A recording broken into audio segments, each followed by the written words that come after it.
Say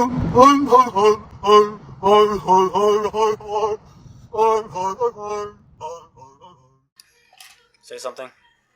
Yo, what's up? Yo.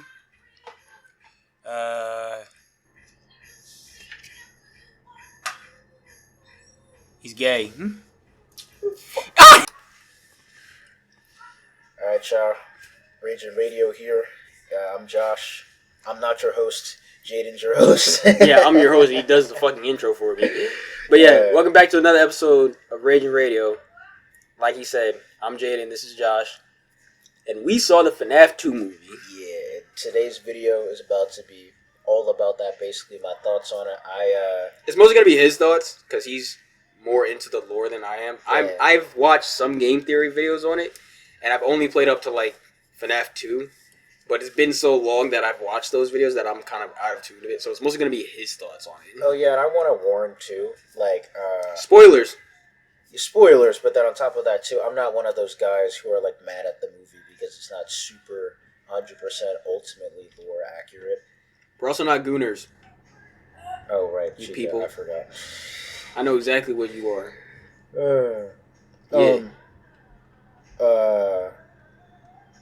Yeah, I guess let's get right into it. Let's just go by the sections of the movie just to keep it organized, and then branch off of topics from there. The opening scene is great. It is genuinely. I have one small complaint about it, but it's genuinely one of the best scenes in the movie. The fact that it takes place back in the specific time.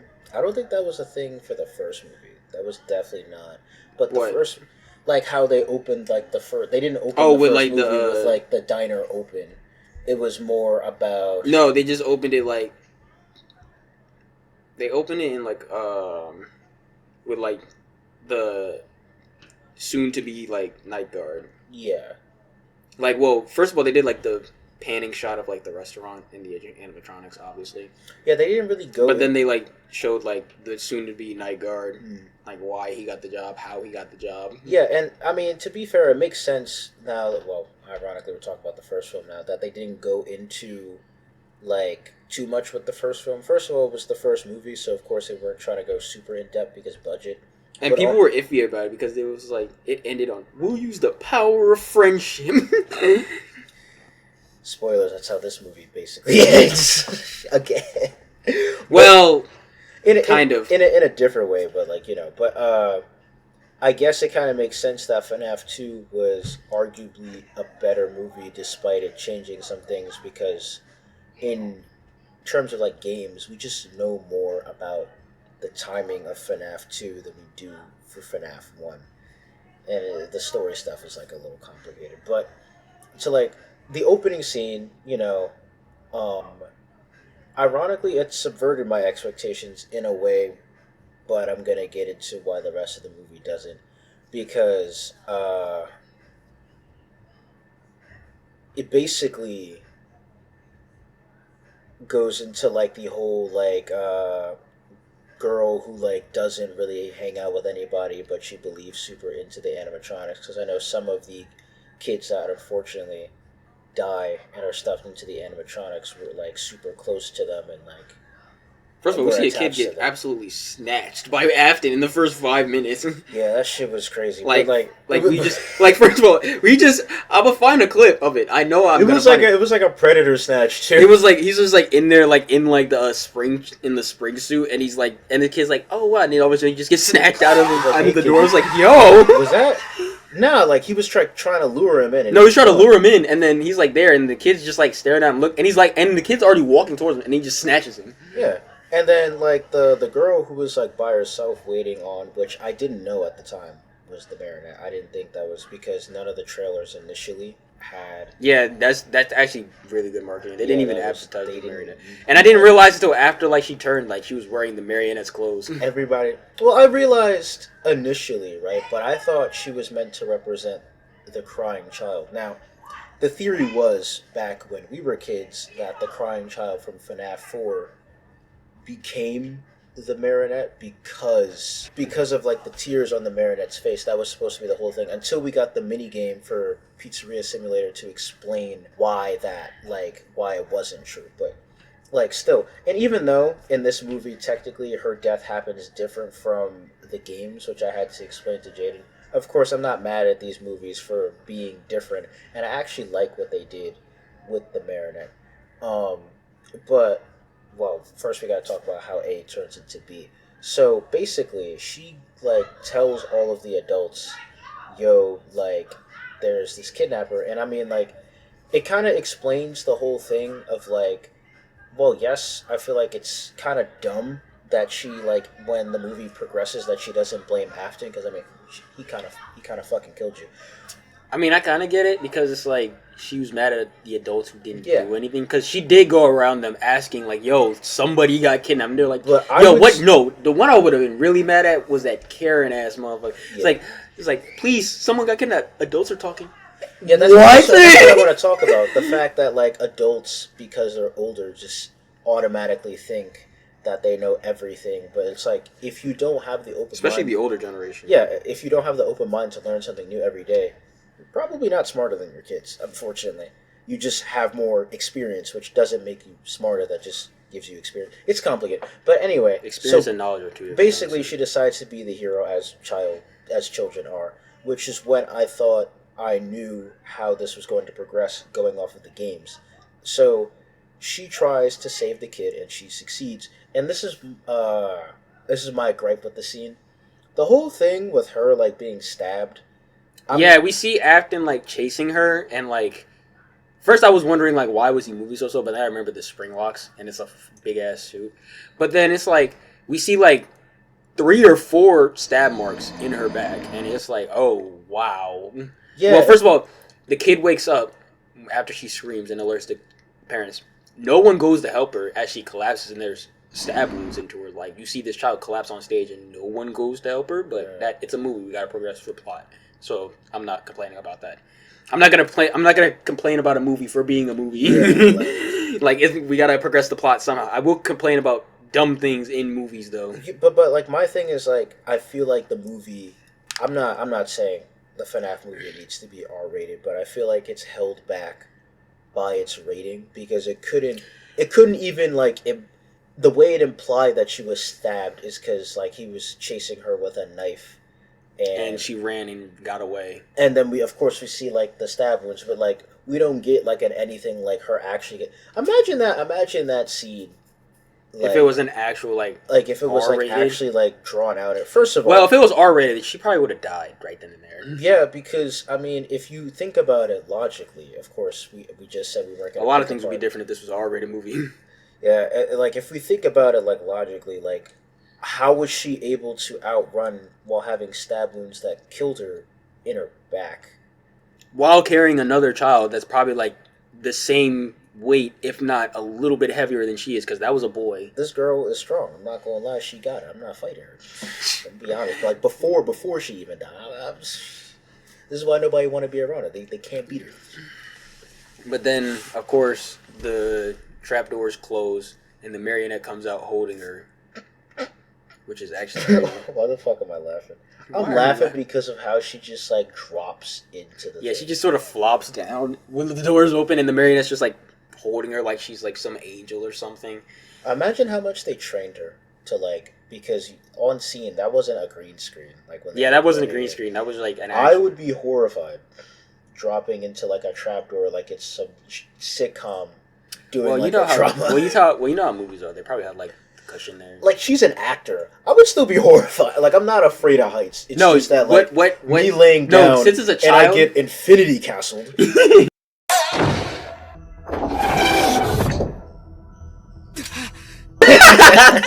No, what got it is like since as a child, I think it's mostly because like doing that and trying not to laugh or scream because a child is either gonna be scared or having fun while dropping down onto a cushion. Because you're not going to get hurt. And you got to be limp, too. Like, your body, like, when you can't just be fall- stiff while falling. Yeah, like while you fall, like it's kind of like how cats land on their feet, except we're way You gotta worse be at it. limp until So like we just kind of like shuffle to not like. yeah, you gotta be limp until like a certain point, which is pretty hard to do for a child. But I'll tell you what, she really did a good job Good for ass that. actor, Yeah, man. Well, for a child. But yeah, and that's how we get the opening scene into The the Fnaf movie. movie.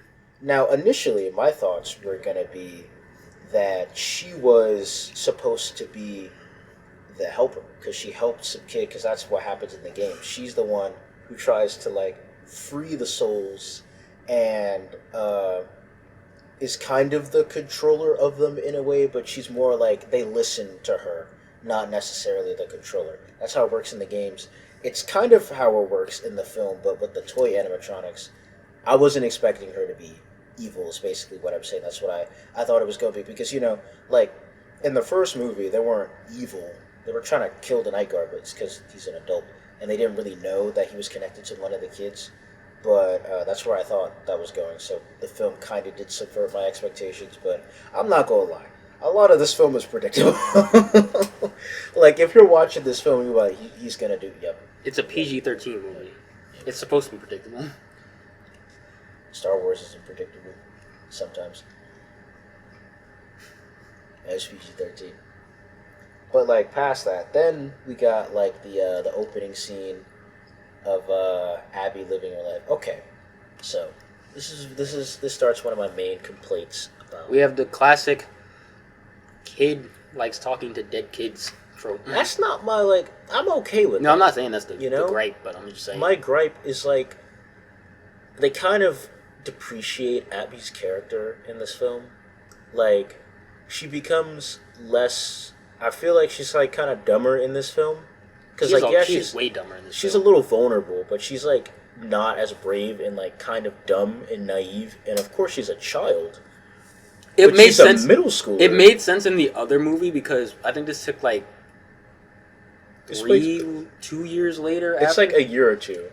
But like the first movie, it made sense because this is my first time seeing moving animatronics. But yeah, I would be like, what? Even in that film, she was less naive. But like to make it worse, she was more like an actual child of her age than anything. But like it's like I say that because it's like it's her first time dealing with again walking animatronics. And then like in this film, she can basically be what is described as like fucking Chris Thorndike. Like if like okay. I know not everybody watched Sonic X, but I know you guys have seen the clips of the glaze. I can't let you leave. No, that's literally like that's literally Abby in this film. That's literally Abby in this film. Yeah, she literally wants Bonnie, Chica, and Freddy. Well, the kids that's in dead Bonnie. Children that have been dead since 1980 something. They instead of moving on, she wants them to stay in the animatronics. Stay in the animatronics and be her friends. And then she's like, "Oh, it's tough making friends or whatever." And I mean, I was a middle schooler once. It is tough. And then it's like, her brother. I forgot his name. I'm sorry. I'm not good with names. His name is also Mike. But yeah, that's a weird thing. I thought he was going to be Michael Afton. Yeah, but then the movies real are like, no. Michael Afton. Honestly, I'm not even gonna lie. I like the real Michael Afton better. I'm like, hey yo. Anyway, we'll get to him. Anyway, we'll get to him. Anyway, hey yo. Yeah, you just realized what you just did. Anyway, black dude comes to help paint the house, and he greets them. You couldn't even give him a name. Just call him nigga. I forgot his name. He was only they only said his name like 3 times in the film. Yeah, he is really type of NPC. DI hire. But he comes along and helps paint the house because they moved into a new house and it just like away from everything to like start a new life, like restart. And he was like, "Is she making friends?" He's like, "Yeah." He's like, "Is she gonna tell you the kids what happened?" And he's like, "Nah, she's not that dumb." And he immediately because of her telling what happened in Freddy's diner. Yeah. And honestly, the fact that, I don't know, the middle schoolers act weird in this film. Like, well, first of all, the middle schoolers act not like middle schoolers. I say that in a way because like she tells them what happens at Freddy's Diner, and instead of one kid says you're weird, but one of them offers her a seat at their lunch table. Like, the middle schoolers are way friendlier than any middle schooler like, I've ever seen in my life. I mean, I know a lot of middle schoolers are called bullshit, and honestly, in middle school, I know a lot of people who would have believed it. And the diner's there; you can see for yourself. Like, yeah, the diner's there, but would you believe that the animatronics are walking into and have dead kids' souls in them? If somebody walked into, you'd be like, "Oh yeah, the Chuck E. Cheese has a dead soul in it." They had rumors about it for a long time, so her claiming that it's real, if anything, that's just right. But like when we were in middle school, in this world of TikTok, niggas do anything for the trends.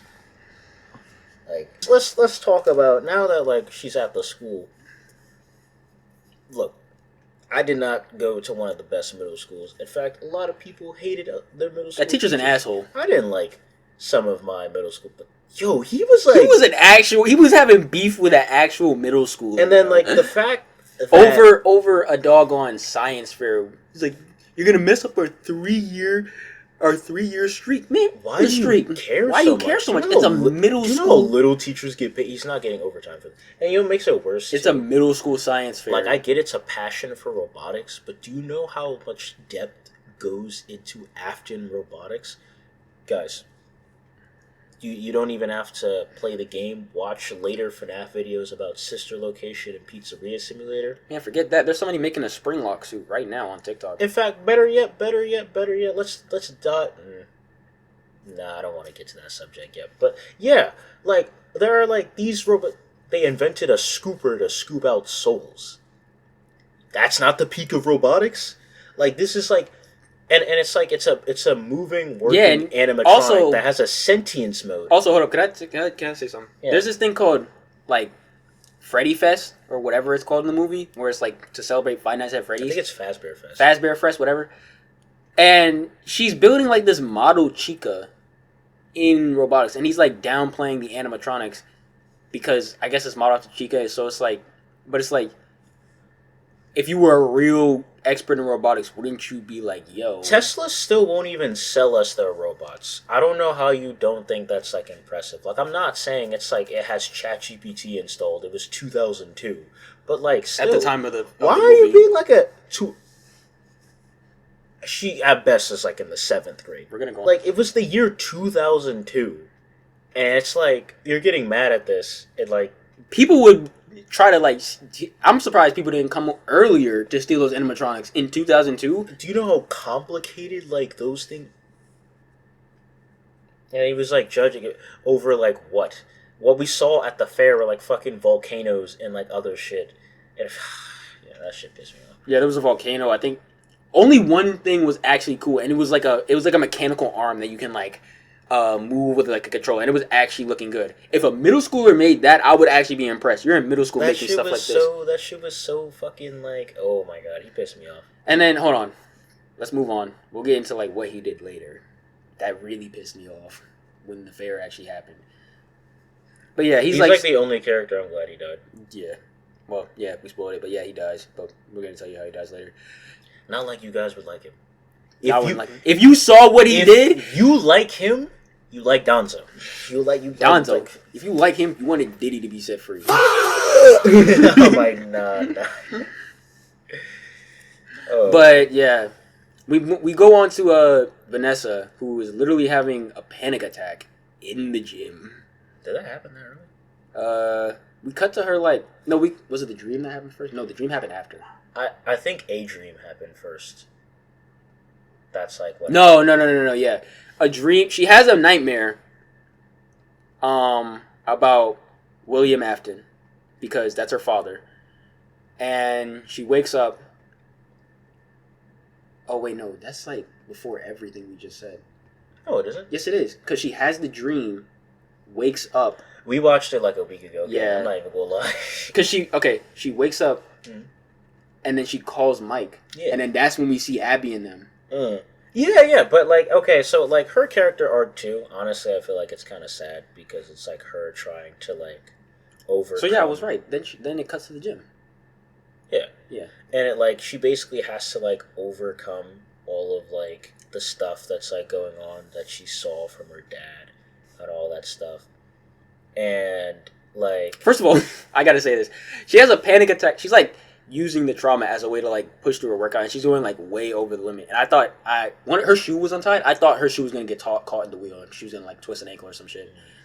But first of all, whoa. Okay, let's break down that scene. He really just like let her walk away after pulling a yeah, gun I was on gonna him. say that. I was gonna say that she's pedaling on the bike, right, and like a vision of William in the spring lock suit comes up and starts coming to her. And then after she goes in the locker room, she's like gathering her stuff. The coach comes up to like see like, yo, are you okay? He touches her shoulder, I think, and he just pulls a Glock. I'm like, oh. You can't just do that. And then the coach is like, yo, please. And then she's like, and then she just leaves. And then you just let her leave. He didn't call the cops or nothing. Like, no call like saying, yo, don't come back here. Just pulls a Glock, leaves. So like that like implied to me that like this isn't the first time that she did. That was an this, actual that she Glock. was going through stuff. Like, I'm not even saying that just because of that. That was an actual Glock. That's like a risky relationship to be in. Like he was intimately aware that like she was kind of like. Yeah, okay, that's another thing. Fuck it, I'm just skip ahead. He knows like she has trauma with her dad, and like she's very closeted about her family, and yet when he finds out this little piece of information later that we will get to, he's like, stay away from me, you lied to me. But it's like, honestly, what would you do if I told you? Honestly, like, I don't even think that's gonna last to the next film because no Diddy, Abby is too deep in.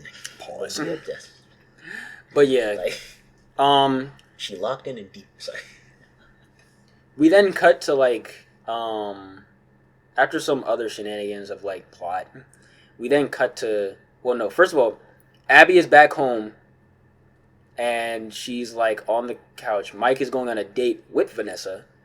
And he's like, I'll be right back, and we'll figure out something about, because Abby's still on like, oh, I miss my friends. She's talking about the animatronics in. And then she asks like, are you gonna fix him? And he's like, sure, man. He's like, are you gonna fix him? He's like, I'll see what I can do. Then they're not gonna fix him. Because like the whole thing is like, first of all, how can you fix? They're dead. I mean, the animatronics are working. What was in there that wasn't supposed to be in there, and it's like.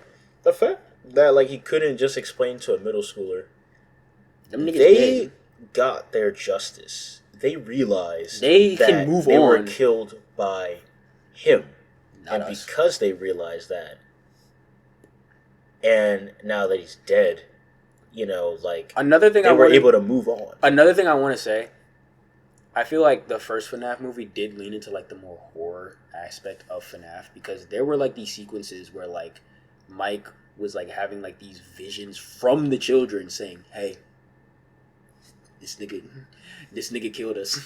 You need to fix this. Well, that's because he was connected to one of the kids. One of the kids was his brother, and like he died really young, and he like had this regret. Yo, I could not save bro. Yeah, but still, it's like I feel like even I just lost my dog. Shut up. Even though I feel like it leaned in more with like the horror aspect. Yeah.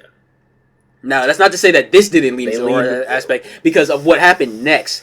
Abby in that whole scene. Abby watches like this ghost hunting TV show, which is important because after the date, we cut straight to. Did that? No, that didn't happen first. No. Abby runs away. Like we said, we watched this video. We watched this movie like a week ago. Yeah. So Abby goes and like sees the animatronics to see if they're still there, and them niggas not there. Where were they? I think they were like just. Cause like spoilers, they show up later in the film anyway. I don't know, but they decided to just not be there for. Like I said, I'm not gonna get mad at a movie for being a movie, but like, yeah, that was kind of dumb. But yeah, and then like Mike realizes that she's gone. She leaves a note saying, "I went to go fix my friends," and then he knows where she's at. So he goes to the pizzeria. He picks them up. He picks her up and he explains. He's like, "You gotta just let go and you gotta like make actual friends." But then he says, "You can take at least one thing from here to remember them." What about this? Oh, maybe not.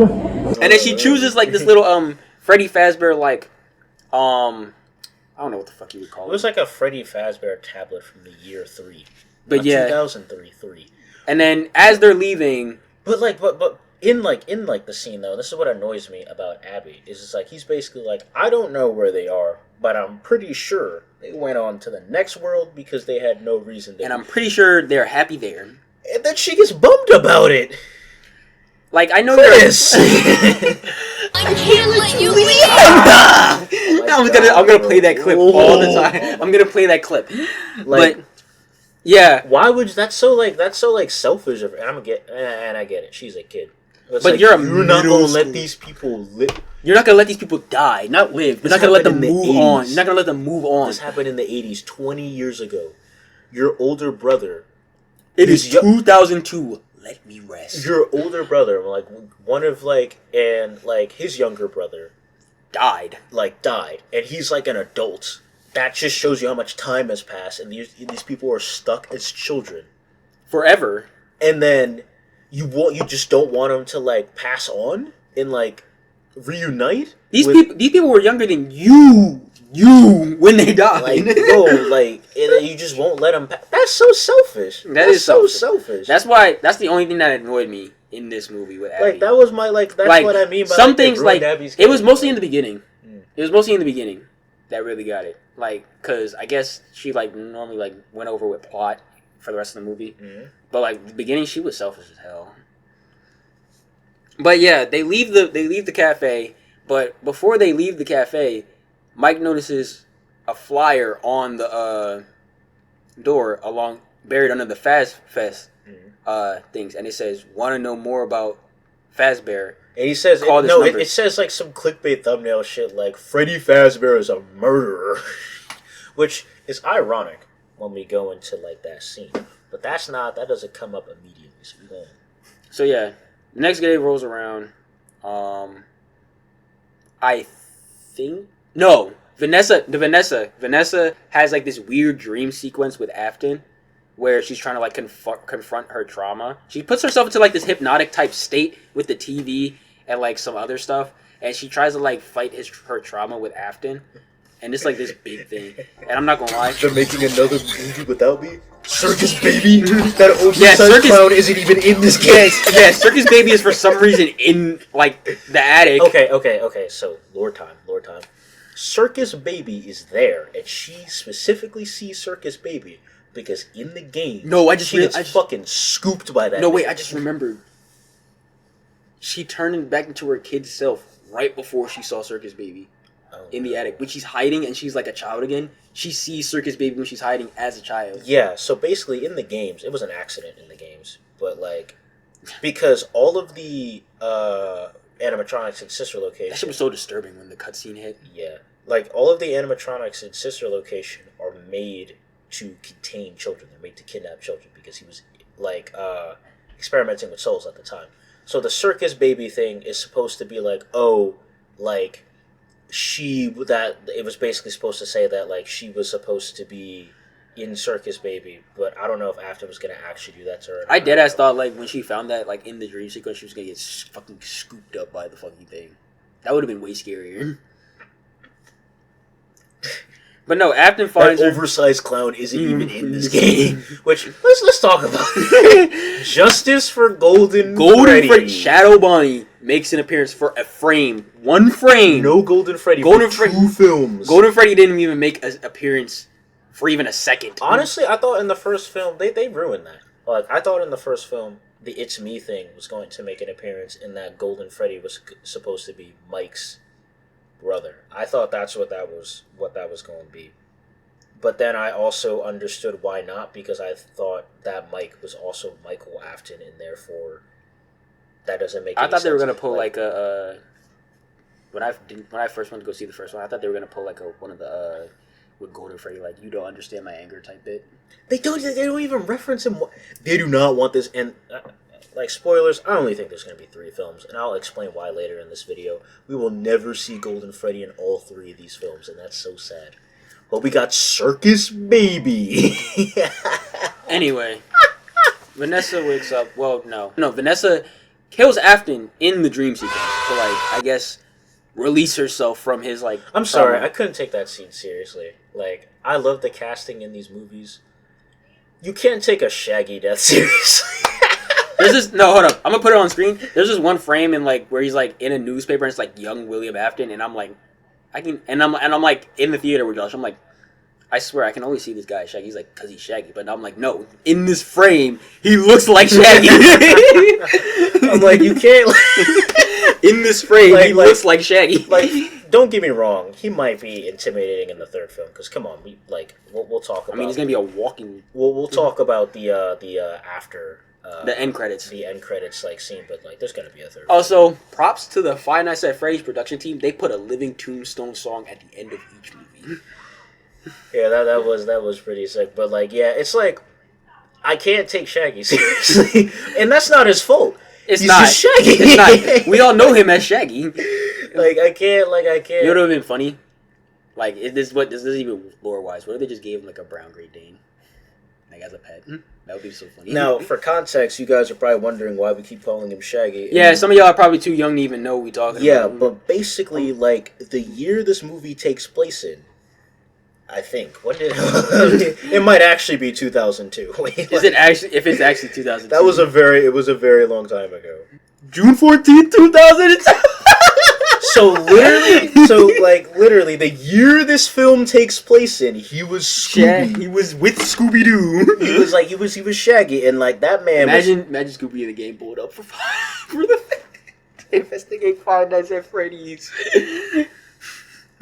Like, yeah. Time to unmask. That just honestly, time to unmask Springtrap. It's me. Damn. That's kind of crazy. 2002. That means like Scooby Doo was running around solving mysteries when William Afton was murdering children. That shows you how old. After he was murdering children because he's dead. That just shows you how old like Shaggy is. He's got the dad build for these movies. Anyway, we then cut. Is it when they finally go? The ghost hunters finally go to the. Yeah, we cut to the ghost hunters that Abby was watching earlier in the film. Driving down to the original Five Nights at Freddy's location. Yeah, I thought they were going to the first location. I was like, it was the original one that was shown in the first scene of the movie, and who was there waiting for him? None other than Michael Afton as the night guard. Honestly, hold on, let me look up his name. Anyway, they get there and Michael is introduced him, and he is freaking on some doggone Jim Carrey, fucking scary ass shit. He's like creepy as hell, like saying some weird shit, like, "Oh, this is the perfect time to come inside," and they're like, "Okay." And so they go in and they're like just like scoping out the scene, and they do the one thing that Scooby-Doo always does. They split up. One dude goes down the lazy river tunnel. The girl goes exploring downstairs. The other guy is with Michael Afton, like recording some footage. But the girl, so the one. Okay, this scene like pisses me off. Because, well, it pisses me off for a couple This is where, like, the most... not the most horror, but, like, this is where the horror aspect starts. But it's really mellow because of the rating. Yeah. And it's like... Because one dude literally gets chopped, like, literally torn to pieces. But we don't really see anything because it's in the camera. I guess that's a good subject for a bit. He gets torn to pieces by Balloon Boy. Was it Balloon Boy or was it, like, the skeleton? I guess it was one of the animatronic skeletons. No, like, remember when he's in, like, the river? No, not the water. I'm talking about the dude who got snatched up. And you can see his limbs falling off in the camera lens. Oh, when he gets literally mangled. The bite is... Sorry. But yeah, no, he didn't get killed by Balloon Boy. It was the little marionette things. They fell into the river one by one, and remember he shined the light, and they were all under the water, and he got ripped to shreds. It's because like Balloon Boy was in the water like in a later scene. I'm like, what is he gonna do? What is Balloon Boy gonna do? Steal my batteries? Like that shit pissed me off. Like, yeah, that scene was like crazy, and like, but yeah, and that's when most of the. Why is it always in these films teenagers go and do something and then they just all get killed? But no, the main thing that happens is the female host of the series goes downstairs, and there's and there's a Okay, present box. let's talk about that real quick. Well, no, she doesn't go downstairs. She goes under the stage. I should say. Why does the marionette want to be Solid Snake In a box. like, of course you may say, oh, but she comes with a box. Yeah, in the games, because she's just in a random room, and to hide the mechanics, she's in the box. And now you guys may go, oh, they still have to hide the mechanics. Why? She's in a dungeon. She's underneath the stage. First of all, I was getting mad at that film the whole time. Why would you go in the dungeon? Why? I wouldn't. And it's a big metal. I'm not going in there. I'm not going. No, what pissed me off is like, why are we breaking rule number 1? Now, like I said, I won't get mad at movies for being movies, but I will get mad at dumb shit in movies. If there is a box next to a bigger box playing music and everything is fine, why would you turn off the music box? Especially since, like, I know the lore, and of course he's played the games. Why? Don't touch the music box. Don't touch the music box. Unless that thing goes off and you're turning it back on, do not touch the music box. And she was, like, hearing the music box the whole time. And then if she was, like, getting caught by curiosity and then after try to play dumb, I don't know about the music box, bro. Yes, you do. You know the music box. But yeah, the marionette comes out of the box, and after her 2 co-hosts die, she is ultimately possessed by the marionette. And this is where the film gets, like, scary. Like, they play like a good role making the marionette, like the main antagonist. Truly, like, horrifying. She is horrifying. Like, I did not expect her to be the villain, because she's not usually. They do a good job of making her like the most horrifying thing on the planet. Rightfully so, because I'm not gonna lie, I think the marionette was like the one that scared me the most out of all the animatronics when I was a kid. As a child, I mean, it kind of did, because she was just like disturbing compared to the other characters of Fnaf 2. Because you got like, it was like, oh, you got a bear, a fox, a chicken, a bunny, and this long, slender, black thing with a mask. That kind of looks like a clown. It doesn't have any. It has limbs, but not anything at the end of the limbs. It's just freakish. I saw like, and what made it worse, because I saw this one animation where like they edited it to where like the marionette jump scare, but instead of like the regular marionette jump scare, somebody edited like eyes in like the thing. I'm like, oh, I remember that. oh my god, that shit was horrifying. That is horrifying. Like, oh my god, that was disturbing. I'm surprised Scott didn't take. Imagine if Scott took inspiration from that. You know what? You know what? I think he kind of did. But no, like, I'm pretty sure the Phantom Marionette has eyes. I may be wrong. But yeah, they get possessed. She goes after Michael Afton. Michael Afton leaves because, like, fuck it, I don't want to die. Fuck ass nigga. I thought he was in cahoots with the animatronics. Apparently not. He was not in a way to. He was in cahoots with the animatronics, not the marionette. The marionette wanted to kill him. She wanted to kill him because he was grown. Yeah, she has beef with all adults. That's what I find out dumb about the film. Like, these are like your OGs. Like, it's like how she gets mad at, like, in a later scene, she gets mad at, what's her name, Vanessa? Yeah. I was there. Vanessa's the girl in the opening scene. Yeah, there's in the opening scene. Vanessa's, make some real friends. Stop talking to this fucking robot. In the opening scene, she's like, you know, it's not real, right? He's like, she's the only one who understands you.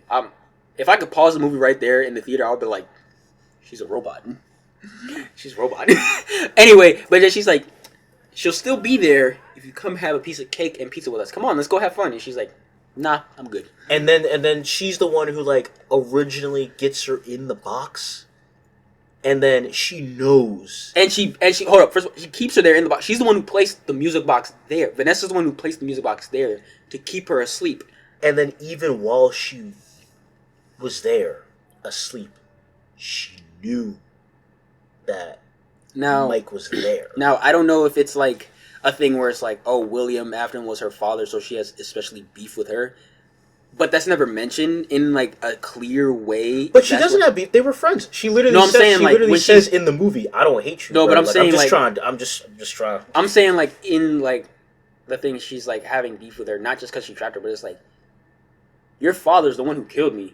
If he's dead, it wasn't like that. She was like, she literally said it's not. But some people will probably say that. Yeah, she was like, it's not personal. I just kind of like want to kill everybody above the age of 18 now. So, but yeah. Oh my god. We then cut to Abby, still trying. Well, is it now she goes to the science fair? Or no? No, she doesn't go to the science fair yet, but she tries. She's working on it. She's working on her animatronic, but she can't figure out how to fix it. So she tries to use the little tablet she got from Fnaf, from the Five Nights at Freddy's thing to talk with, to use it as sort of like a little ghost box. That's I don't know what what it's pisses called. me off about Abby.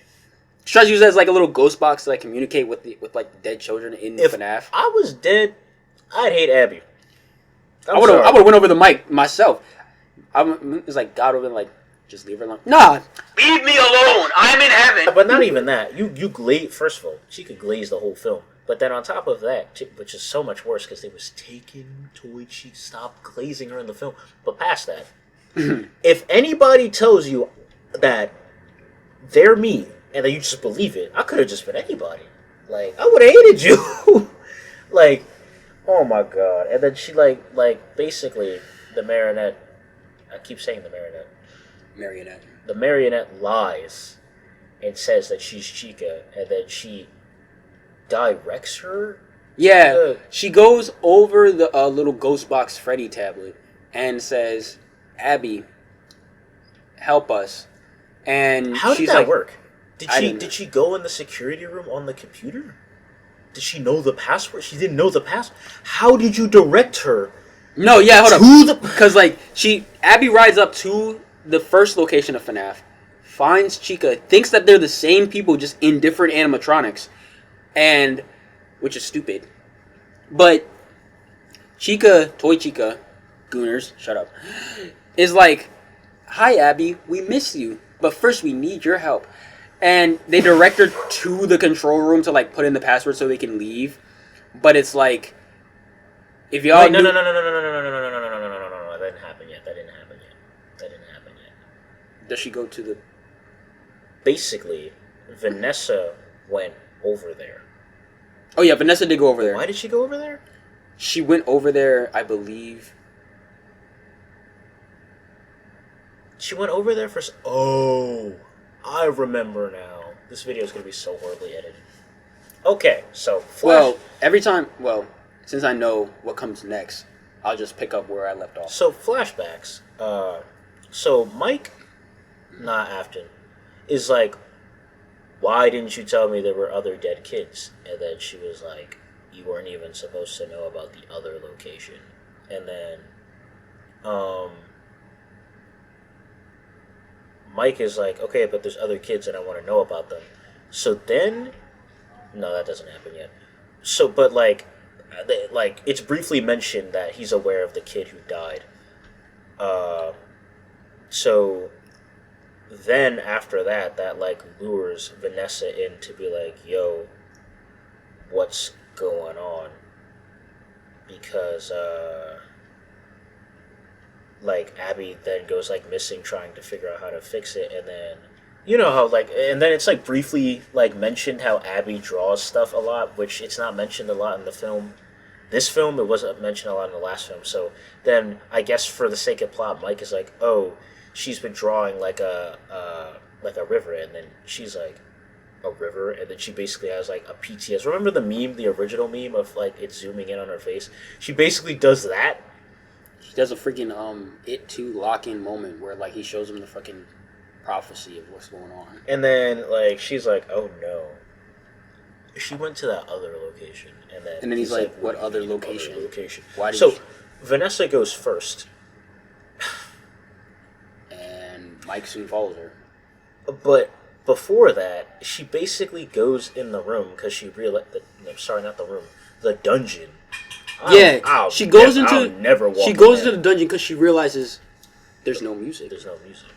And so she goes down there, and from the top rope, you can see the now possessed reporter, possessed by the marionette, come over. Take a shit. Come over and then drop down. And then she basically gets strangled in a corner while And then Abby, and then like I said before, Abby gets like a thing from the little tablet. They're like, "Hey, come help us."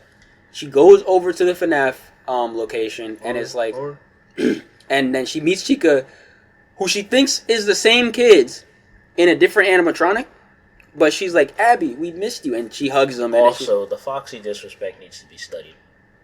We'll get into that later. She didn't even ask about him. Foxy wasn't in the last movie. Yes, he was. In the last movie? No, he wasn't. Yes, he was. It was just Bonnie, Chica, and Freddy. Are you sure? Yes. He wasn't in the first movie. Okay, yeah. Y'all just hate Golden Freddy and Foxy. That's disrespect. But anyway. No, I swear I can look this up. I swear the Pirates Cove is there. The Pirate Cove is there, but Foxy's not there. Is Foxy in the first Fnaf movie? When was he in there? I was right. What scene was he in there? Because I know he's in the cover art for it, but I don't remember him in the movie. Oh my god. We'll figure this out later. Whatever. But yeah. She doesn't ask anything. She doesn't ask anything about them or about the fact that Foxy's missing. She doesn't even ask, "How are you guys here? What happened to the other place?" No, she's just like, "Okay." And that's why I mean, like, Abby's like dumb. And so they direct her to the control room, which has this password that prevents them from leaving. If they leave, they literally shut off all their power. And they give her the password to let them leave, but then it's like, if y'all had the password, I literally told like basically, I literally told this to Josh in the movie. Vanessa had the password, so basically, like, while she's like weirdly strangled up in a corner for some reason, the marionette is threatening, is like, "Tell me the password or Abby dies." So she's using Chica because none of the animatronics are possessed, which I think well, they are. They're being controlled by the marionette. Yeah, but they're not possessed by individual kids, which is good in a way because I went through time thinking that like these were possessed by kids, but no, they just hate adults because of the security systems that they put in them, which are briefly mentioned, but. Like, anyway, the passwords are put in, and then they're basically able to roam free on Fazbear Fest, which is just crazy. The greatest good old thing. Because Faz Fest is like, you all dress up as like a character from Final Fantasy and just have a thing. Which is like crazy because it's like, you have this big behind robot and you think it's just a dude in a suit? Yeah, but like, okay, so before Faz Fest, a couple of things happened. One,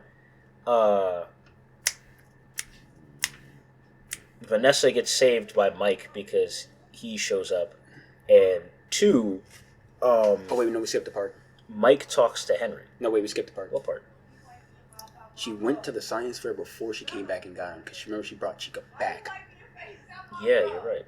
That did happen, but and then that ties into what we were talking about the dickhead. Okay, yeah, okay. So a couple of scenes. First of all, that fucking asshole. He like breaks her. Yeah, hold up. Mike brings Abby to the science fair. Abby's like, and he's like, "I'll be right back," because that goes into another scene with the flyer that he found on Fazbear, on the Fazbear thing. This is so out of order. Anyway, whatever, we're black, fuck it. Abby goes in there, and the teacher who's been trying his hardest to get her to, like, not participate in the science fair for some reason. Basically just breaks her stuff. He's like, oh, first of all, he tries to be like, oh, there's nowhere to, like, put you. He's like, oh, no, I can go over there. And he's, like, by this little dude who's, like, her friend. He's like very short for his age, but that's besides the point.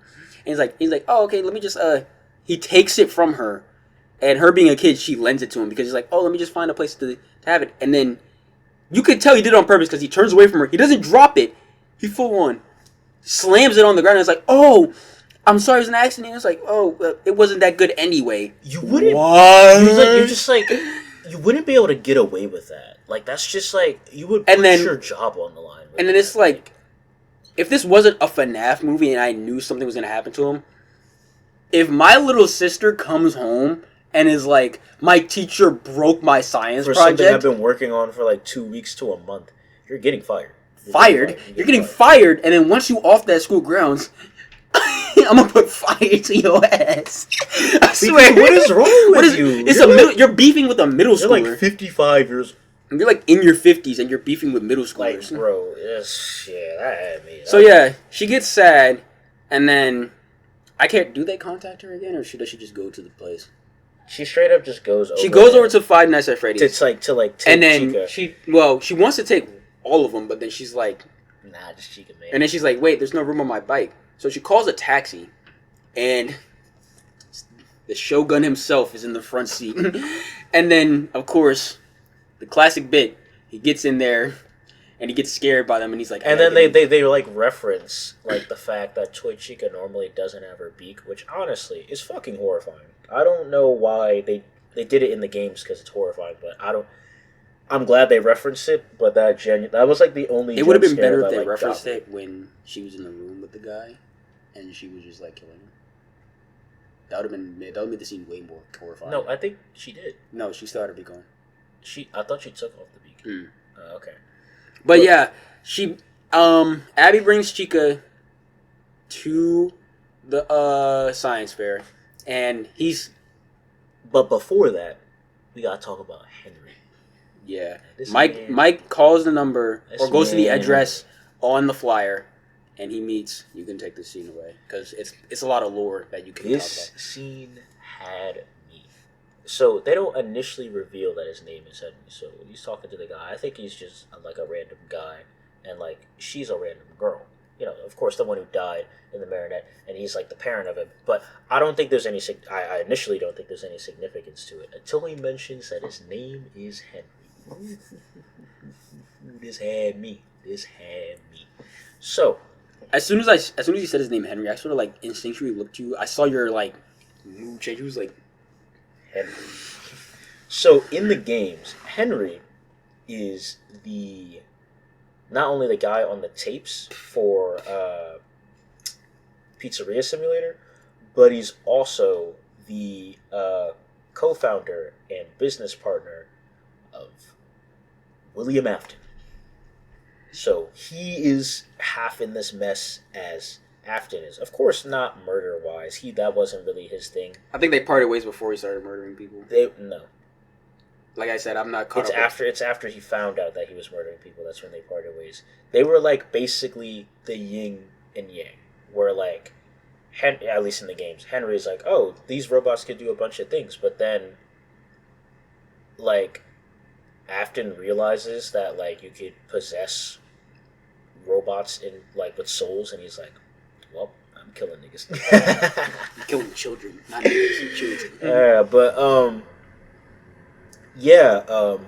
So Henry and I know that's what the movies were going with, because Henry blames himself by pouring himself into his work, which in the games and the books he atones to, and he basically feels like he neglected his child because he like poured himself into the work, and of course, But in the movie, his child dies. his child dies in the games too. No, but I'm saying like I don't know if it was the crying child, but no, but I'm saying his child is the girl who possesses the marionette in the movie. And then we have a whole thing about the box and like the music box and why it's like important to her. And the games don't explain why the music box calms down the marionette. So I'm glad they did that. That was cool. But yeah, that being like the reveal that it was Henry, that was cool. That was very cool. Especially since we don't see a lot of Henry action in the games. We do see a lot more in the books, but still.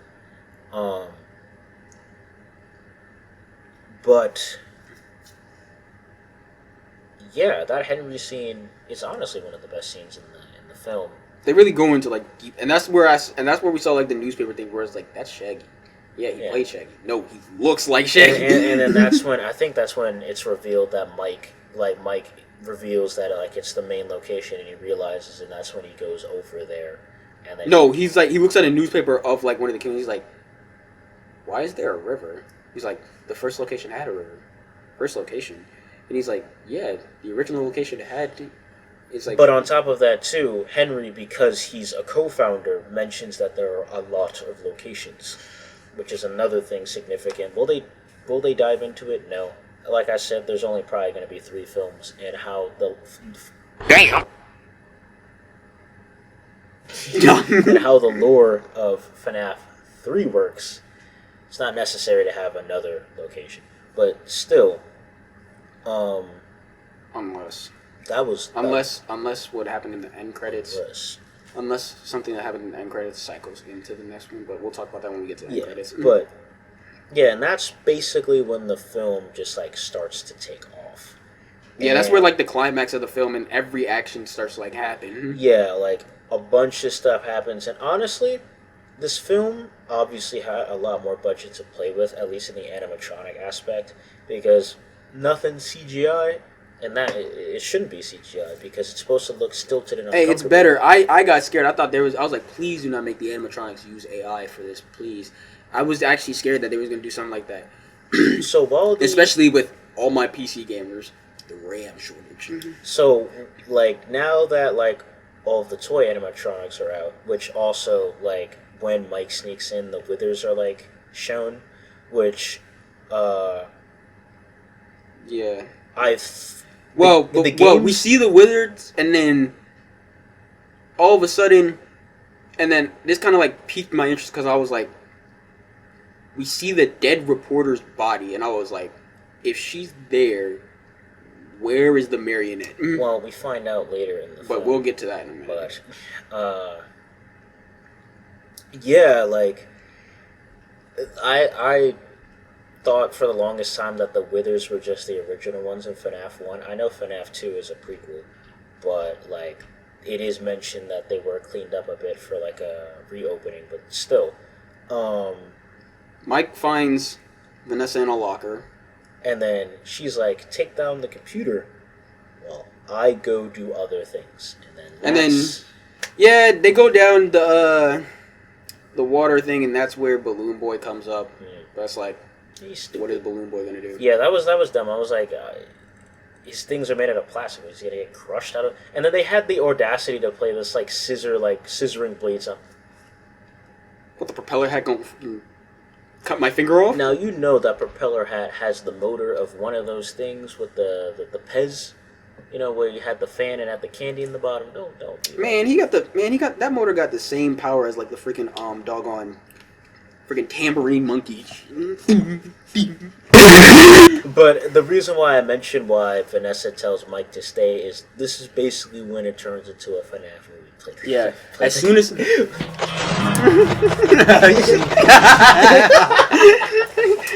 Mike gets on the computer, and it sends an alert to the marionette who's and he plays FNAF 2, and he basically plays minus the. He was fighting for his life, minus the toy animatronics though. So it's like, and then like I said, we get a scene with Shadow Bonnie for like a frame, and he's gone. Never seen again. Also, the Withers are horrifying at like the height that they're at. Like honestly, until then, the most horrifying picture of the Withers was Withered Chica when in Ultimate Custom Night when she's like stuck in a vent. Imagine seeing that. That'd be odd. And we have Bonnie Bonnie came. There's this scene where like both Withered Freddy and Chica are outside, and then you have Withered Bonnie coming through the vent, and then it's like that shit is horrifying. What do I do here? Imagine that scene in the game. What pissed me off the most is Balloon Boy with that fuck ass shit. Yeah, Balloon Boy sort of like pulls up, and then all Mike has to do is just like turn his head around, break it off, and then soccer kick it away. Blasting a flashlight in my face is crazy. Also, what makes it worse too, the Withers see this, and then he just puts the mask on, and they just and then they're just like, oh okay. Mm-hmm. But that boy was fighting for his freaking life. He was over here like the meme. Even the animatronics don't even like Balloon Boy. That's how annoying that is. Bro, he actually was fighting for his life. He was doing the meme. 420 mode Ultimate Custom Night. Oh my god. Ultimate Custom Night with everybody on to the max. On like all on 20. Like.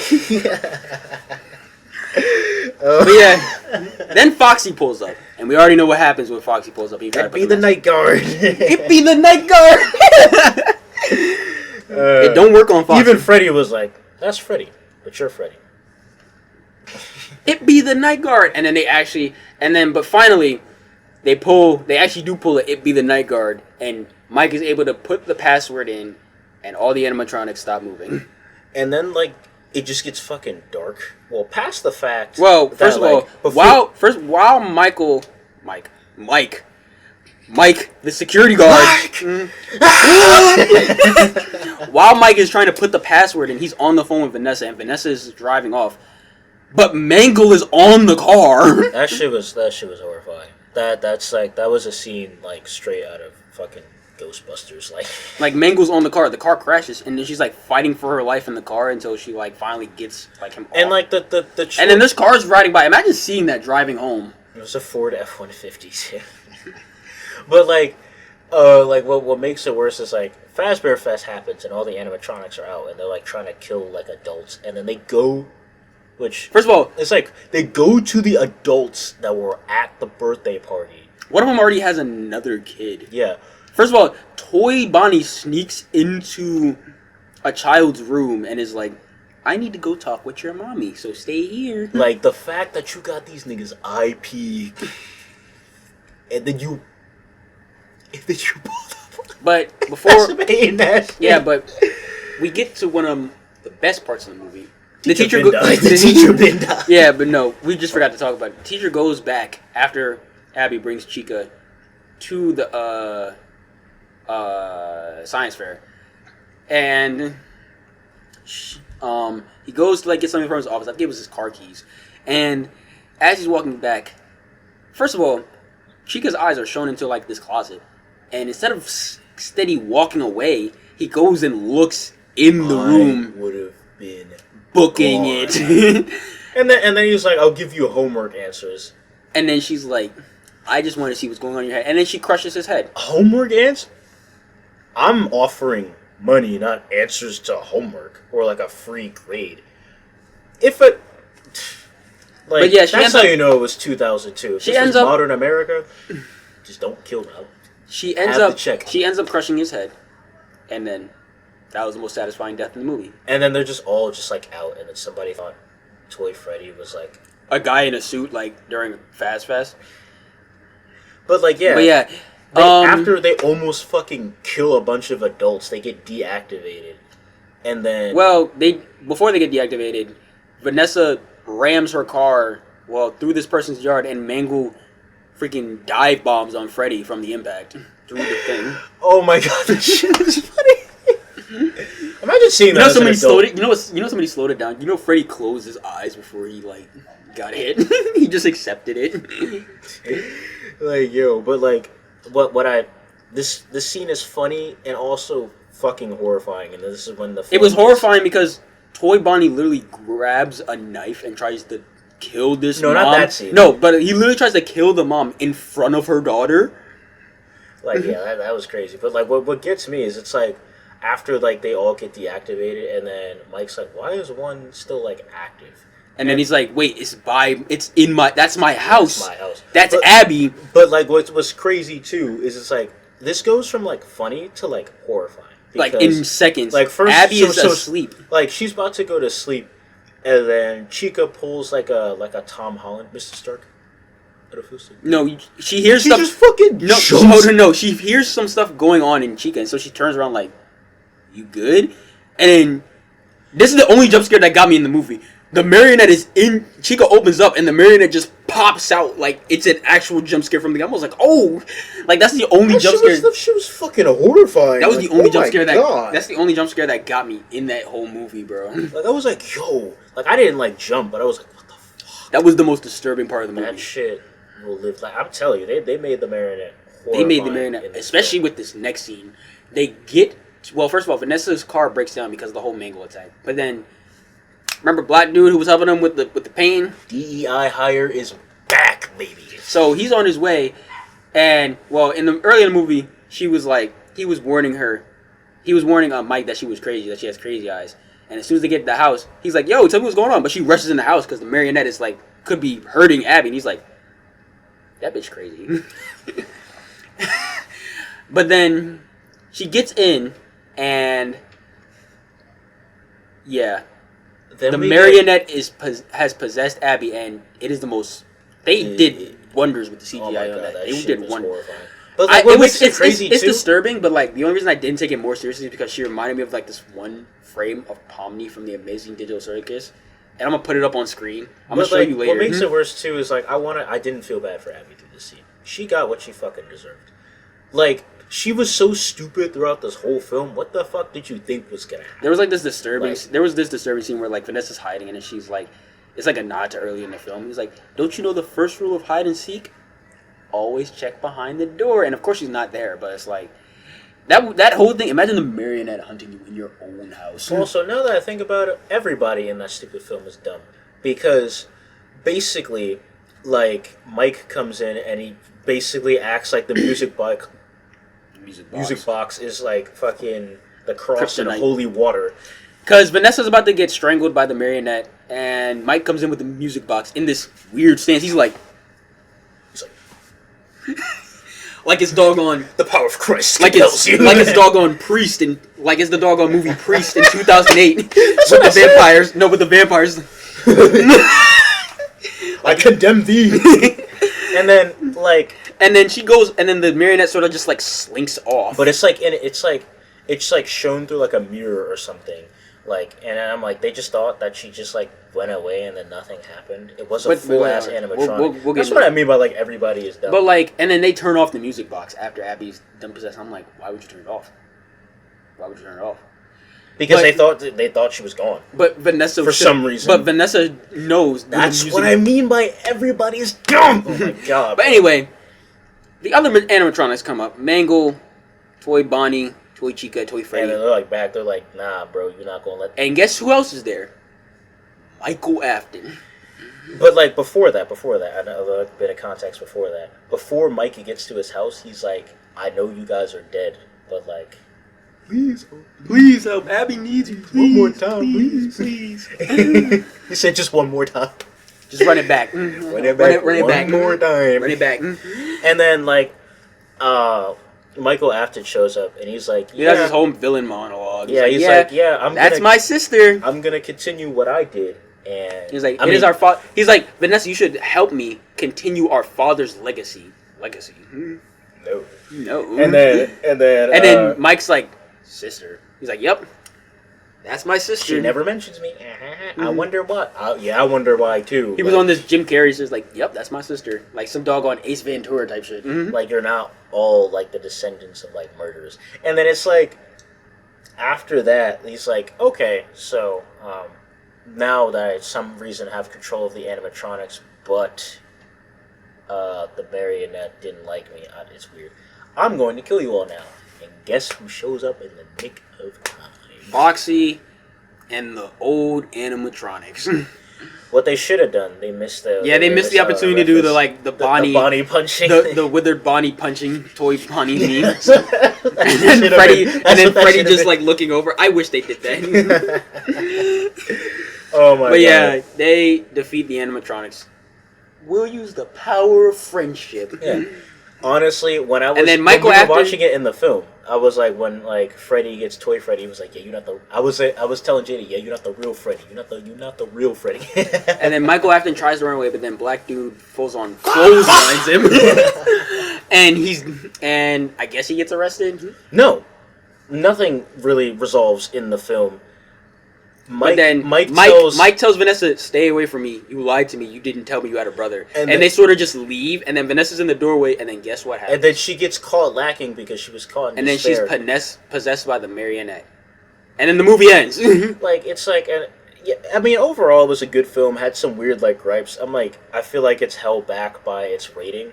But one thing what I think. When you're done, I want to ask you a question. Yeah, but what I think, honestly, my predictions for the third movie, because of course there was the credits clip where it's basically explaining the opening like context of FNAF 3, where they basically pick up a bunch of stuff to create Fazbear Fright to play off of FazFest, and of course they pick up Afton, and of course once again, because this film is a PG-13 movie, instead of showing his dying, rotting corpse, they just put a bag over him. And for some reason, nobody assumes that he's alive in there. Because the kid looks at him, he's like, and then he just goes off. But then his eyes start glowing, just like the other animatronics. And and then it cuts. Yeah, it like now that I think about it, this film is gonna do a couple cliches.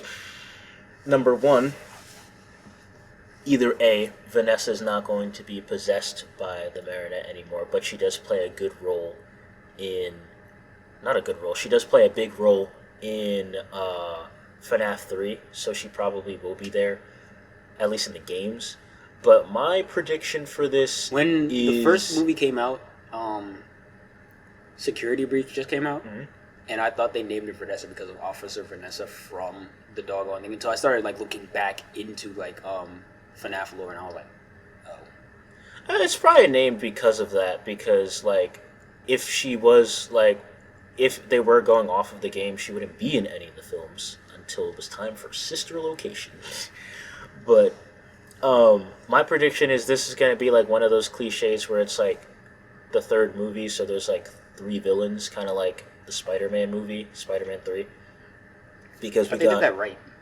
Huh? They did that sort of right. Yeah. They did a lot of things right in that film, because we got Afton again, and Vanessa... Afton Trio. FNAF 3. Afton Trio. The marionette. But it's not really Afton, but you know what I mean. That's my prediction for how that film is probably going to go, because they set up 2 different villains, and of course, well, they technically set up 3 in the second film because like of the end credit scene. That's my prediction of that. If they do that, it's predictable, but whatever, it's a FNAF movie. To the people hating on this movie, I don't really know what you expected. It's a FNAF movie. I don't know why you thought it was going to be peak cinema. It's... But yeah, that's our thoughts on... Final thoughts on the movie. On the second FNAF movie. The movie was good to me. Overall, yeah, I did like it. I'm excited that they... It had its moments like the stuffy, the plushie. That shit had us.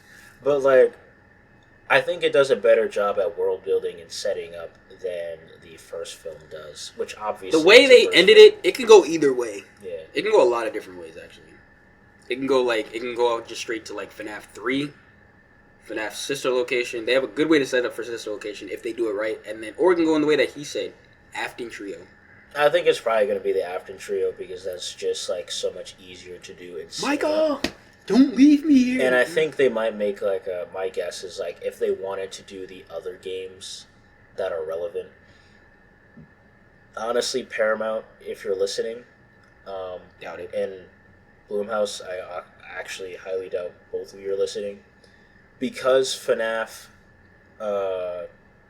2, not FNAF 2, but because FNAF's sister location is centered around Michael Afton, and they could do a prequel. Pizzeria Simulator is supposed... The person working is supposed to be... I almost said William Afton by accident. It's supposed to be Michael Afton, but it's a random person. Because these two are basically supposed to center around them, it's probably easier to do a Paramount series about both of those. I know you guys aren't good with that because the Knuckles film... Not the Knuckles film. The Knuckles series was absolute shit. But, I mean, you have the story right in front of you. You don't have to write anything. That's what I would recommend instead of making more movies that would muddy the timeline, because you set up for FNAF 3. I mean, the FNAF timeline was kind of muddied as it is. Either that, or what they're gonna do is not do Pizzeria, because why? Unless they want it to be a 4th film, and then they're going to do sister location in FNAF 3 at the same time, which is possible, but it's gonna be rushed. I don't think they could do it in a year, and especially with the budgets that they're given for these films. It's possible. It's kind of like how, this is a bad example, but The Last Skywalker, in that film, basically part of the film is whatever everybody else is doing, and the other part is Rey and Luke. So yeah, they can do sister location at the same time, but at the same time, I feel like it also lacks relevance, because it also centers around Circus Baby, who actually, they're not going to do sister location at all, now that I'm thinking about it, because none of the victims of those exist. Toy Foxy and Toy, Freddy don't have souls, and her name's Ballora, right? Ballora, that's her name, right? Oh, the ballerina? Yeah. I thought it was Delora, but Ballora might be right. Ballora and Circus Baby are possessed by the mother and sister, respectively, which wouldn't work. Unless they made a sister location movie that's just about the mom and it centers around Ballora, which I would like to see. But they would basically have to do FNAF 2 again, you know what I'm saying? They might do it like what you said, and then Vanessa, this probably like feeds into the trauma. They might do it like completely different. Vanessa might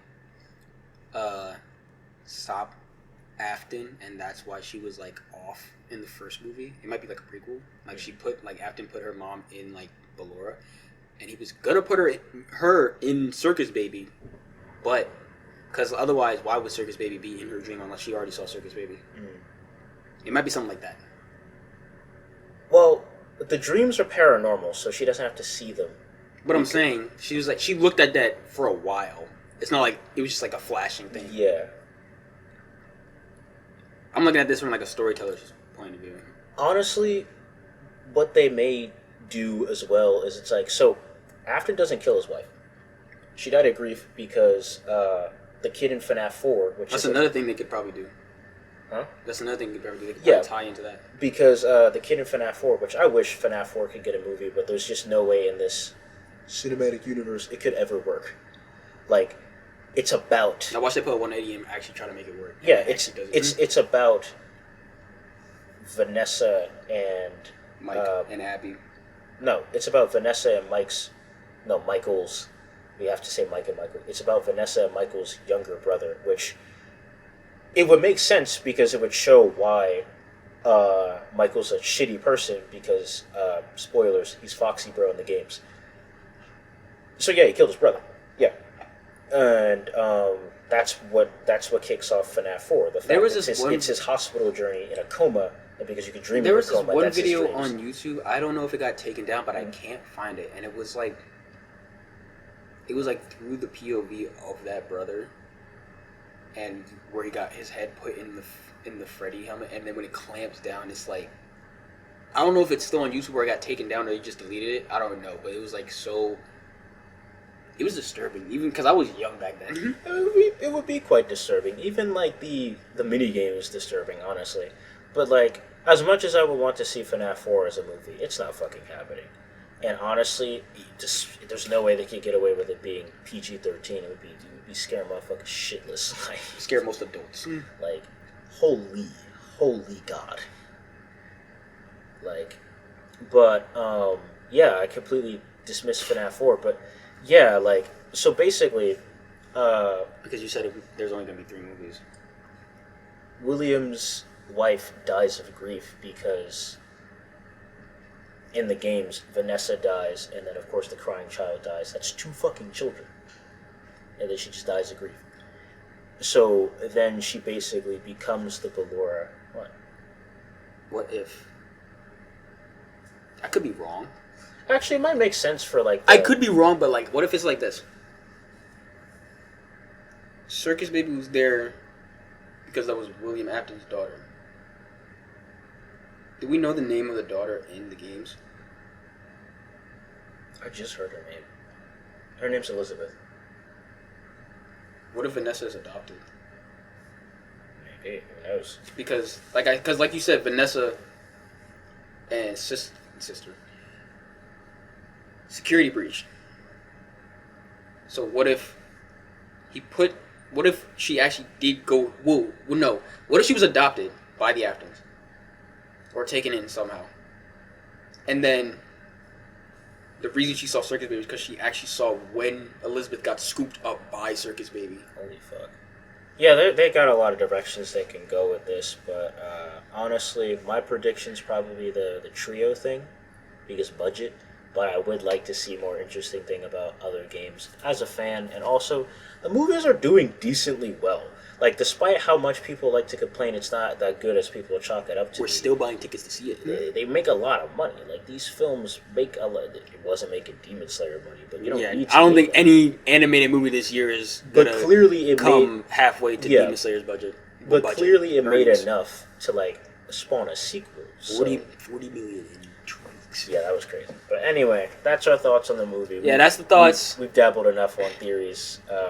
Make sure y'all subscribe. Make sure to like, subscribe. Let us know if y'all want more movie reviews. Hell, we're thinking about reacting to movies, or even like mostly Tubi movies, just for laughs. But let us know what else y'all want us to do. There will be more games and more. And we got an interview coming up with someone special. So stay tuned for that. But anyway, make sure to like, comment, subscribe. Follow us on Instagram and TikTok at Rage and Radio. Is there anything else you want to say? God bless. Yeah. God bless. We'll see y'all again next time.